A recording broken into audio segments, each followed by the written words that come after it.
the unseen healer in the heart of a small, quiet, predominantly white neighborhood in the suburbs of Georgia. A man named Marcus had just moved in. His dark skin stood out in stark contrast to the sea of pale faces around him. Though he'd lived in several cities across the country, this was his first time in a town so steeped in old Southern traditions where folks had a tendency to keep to their own. The first time Marcus walked down the street, he noticed the subtle stares, the quick glances, the hushed conversations as soon as he passed by. But he paid no mind. He was used to it. He had a job to do, and nothing was going to stop him from fulfilling that mission. Marcus worked as a therapist, but not just any therapist. He was a trauma specialist, someone who dealt with the deepest emotional scars, especially those that people didn't want to admit existed. He had spent years working with veterans, survivors of abuse, and individuals struggling with unspeakable pain. What he did wasn't easy, and it wasn't popular, but it was necessary. On his second day in town, Marcus knocked on the door of a modest home at the edge of the neighborhood. It belonged to Mr. Thompson, a quiet man in his late 50s who had suffered a heart attack the previous year. Marcus had been assigned to help him with emotional healing. When the door swung open, Marcus could see the apprehension in Mr. Thompson's eyes, despite his polite greeting. "Can I help you?" Mr. Thompson asked, looking Marcus up and down. "I'm here to help you with your recovery, sir," Marcus replied, his calm voice cutting through the tension in the air. "I'm Marcus, your therapist. I specialize in helping people heal from trauma, mental wounds as well as physical ones." Mr. Thompson, like most in the neighborhood, had heard whispers about this new black therapist moving into town.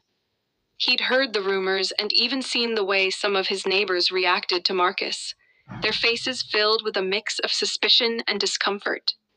But what bothered him more was the realization that he needed help, real help, more than anything else.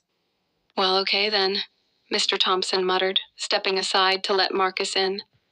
As Marcus entered, the house smelled of old wood and the faint scent of something burning on the stove. The man led him to the living room, where they sat across from each other in awkward silence.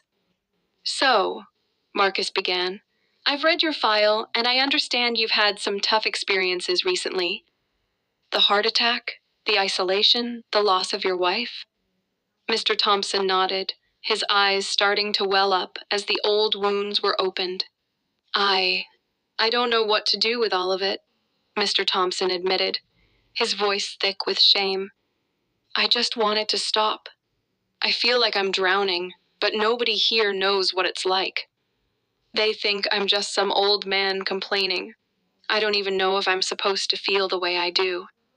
Marcus listened quietly, his calm presence making Mr. Thompson feel heard for the first time in a long while.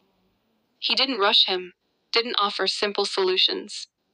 Instead, Marcus asked the tough questions, probing gently into the painful memories that had been buried. With each answer, it became clear that Mr. Thompson's grief was tangled with shame, a result of the societal pressure that came with being a proud, stoic man in a town where vulnerability was a weakness, especially for older generations. At first, Marcus's presence seemed to make the whole room feel heavier. But as the session wore on, Marcus gently guided Mr. Thompson to confront the truths he had long hidden away. The death of his wife, the trauma of a hard childhood, and the oppressive weight of years spent pretending everything was fine. By the end of the session, Mr. Thompson was quiet, reflective, but also strangely relieved. He wasn't cured, not by a long shot, but he'd taken the first step toward healing, a step that felt like a true weight had been lifted off his chest.